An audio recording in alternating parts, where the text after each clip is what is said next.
So you're going to start with your first photograph, and this was an image that I found was able to be reused and modified with reuse. So I want to go ahead and get us started. Very first thing, gut reaction is always going to be press Control J on your keyboard. If you can see right here, Control J is what added that copy. Super, super important. We want that copy because if we go too far and we're just like, oh, affects this beginning point, you always have that background copy to kind of look back on and take care of, okay? So we can always delete things from here. But the very first thing that I'm going to do is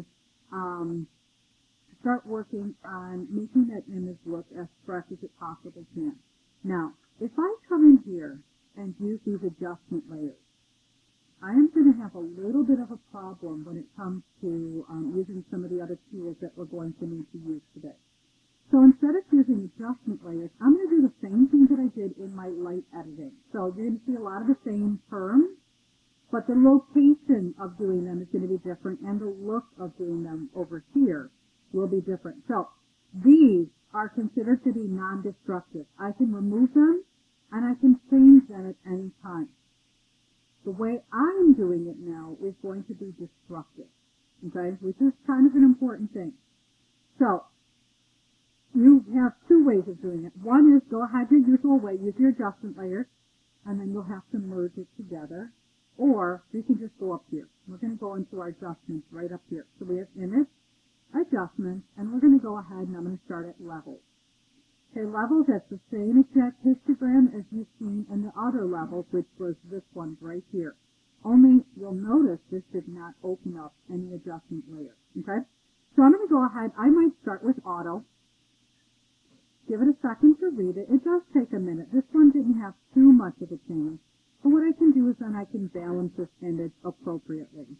I could say maybe I want to pull up these values. Maybe I need, nope. Maybe I need to pull up the dark. And let's say I feel that that is done. So that's the very first thing I'm going to do. Okay? The next thing is going to be where I'm going to go back into image adjustments, and I'm going to go into hue and saturation. Inside of there, if I need, I can slightly tweak the color. Again, on a portrait, it should only be like a, a plus a couple at most or a minus a couple at most. You do not want to go too far off from that because we don't want him to appear like, for example, he's an alien, okay? So that right there happens to be a -1. If I do need to saturate, again, we don't want to enter him into Oompa Loompa land. He does need to be natural still, okay? So once I'm happy with that one, it's an okay. Now, if I feel that portrait is all right, I'm good to go, okay? So I'm going to zoom in. Again, the thing that you can't see is how I'm zooming. I'll reiterate the importance of using the keyboard. Control plus to zoom, Control minus to zoom out, okay? That's a really good way to use. You can go ahead into your magnifying glass and use that, but it's just easier for you to use your keyboard and not worry about switching tools, okay? So if I'm looking, your first things you might see are perhaps in the portrait that you'll be working on, maybe there's a blemish or an unwanted mark. You're going to want to go ahead and start working on how you're going to work on that. So right here, you'll see a little band-aid. You've got a few different things in here to be aware of, and I want you to make sure that you know we're going to be using, first of all, the spot healing brush is like it's like your basic. That would be maybe a little bit of powder over the top of it if you're working with makeup. Okay, just kind of does a very basic thing. So when I go here, I want to point out the size of your brush and the kind of brush you have. When I drop down, you're going to see I've got a 40 pixel brush and it's 11% hardness. I can put that all the way down, but I don't want it all the way up. The hardness is affecting the outside edge of my brush. And if it's a facial correction, it should blend in, which means I need it to be airbrushed and feathered at the end so it blends into the skin around it. So you do want to make sure that that is a very low number, if not 0. Okay, so you want to watch out for that. Again, you're going to drop this arrow down. You can change your brush size here. You can change the hardness level. We're not worried about spacing, so we're not doing anything with that. You can see how big that brush is as a 41 pixel brush. Okay? Now, your brush size can change. It's really annoying for you. You have to go up here and try it out. Go up here, Try, oh, God, it's still not the same. Oh, I need a big, that's really rough. So another keyboard shortcut you need to be aware of are your bracket keys. On your keyboard, kind of a little above your enter key, you'll see it looks like half of a box. It looks like a boxy looking parentheses. Those are your bracket keys. This will save you a lot of time. The right bracket key makes your brush bigger. The left bracket key makes your brush smaller. You don't need to go back up here and readjust it. You can be like, all right, so that's about yay big. I'm going to go ahead and start with that one. Okay? So, with that spot healing brush, I can go ahead and click on it. You're going to see that that there's a little bit of a black spot. I might make it a little bit bigger.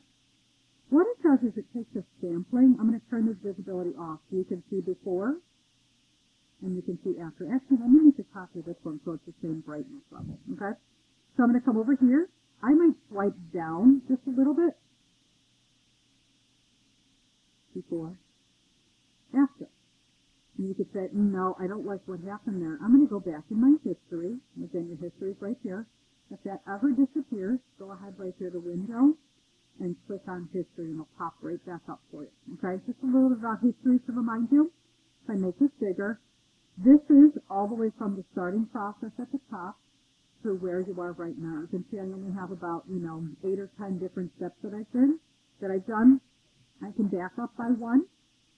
I can back up by another, and I can go right back there. I'm going to put this guy in. Notice I didn't delete anything. I could say, you know what, I want to not swipe it. I want to just go ahead and click on it, because it seemed like a swiping, and I got some colors that I wasn't really happy with. Okay? So I can go through, and I can fix these up. I could even go to some of the wrinkles, little crow's feet, and I can sort of tap a little, just do a few little clicks. I'm doing individual clicks. You can see that they're sort of taking a sample of what's around it. All right? That's my first line of defense. Second line of defense is the healing brush tool. Okay? This guy works very similar, but I'm telling it, okay, so this is a piece of quote-unquote good skin. This is where I want my sample to be. I'm going to hit the Alt key on my keyboard. You see those little crosshairs come up? And I'm going to click there. I'm then going to go like this deeper one. I was having trouble. See how you can already see what's going to happen? It'll kind of preview it there. I can click a little bit, and it replaced that piece with this. So it's replacing and taking a sample of information. You can see the before. You can see the after. I can continue. Again, go right over here. I'm going to go back up here, Alt-click on another sample. Let's say I need a brighter piece. So right here, I can Alt-click there. And I'm going to keep going. I might even swirl a little bit in that area. Give it a chance to get caught up. Okay? So again, there's before, there's after. Those are some of the basics that you need to know about utilizing these. Okay? Notice I haven't talked about the patch tool. We're not going to be worried about that one. The content of remove tool, we're not worried about that one. The last one would be red eye. Now, red eye doesn't happen very often in photographs anymore. Red eye happens a lot when we're talking about the distance between the flash and the lens, so that's why older pictures would have a lot more red eye. But in case the picture did have red eye, you go to your red eye, and basically you can click, and it reads it. You can see how it misread this one. It looks for red where you click in the region, and it replaces it with the pixels inside of that region that are not red. So you can see right now I kind of just gave him some, little goth eyeliner right there. So we're going to undo that. But you know that that's an option. So in this exercise, again, I want to use the spot healing brush, which is a simple click. And if it's not enough, you're going to move to your healing brush tool, where you Alt-click, replace that information, and it's going to go ahead and get rid of that for you. So again, there are two lines of defense. The first one being spot healing, which is a little more gentle. And then the second one is the healing brush, when those gentle ones are not working. Okay? Just a quick refresher. You want to make sure your brush hardness is very low, if not all the way down. You want to remember to change your brush size. You can use the bracket keys on your keyboard. The right bracket makes it bigger. Left bracket makes it smaller. And I think those are probably some of the basic things, in addition to copying your layers. Sounds good. Let's keep going.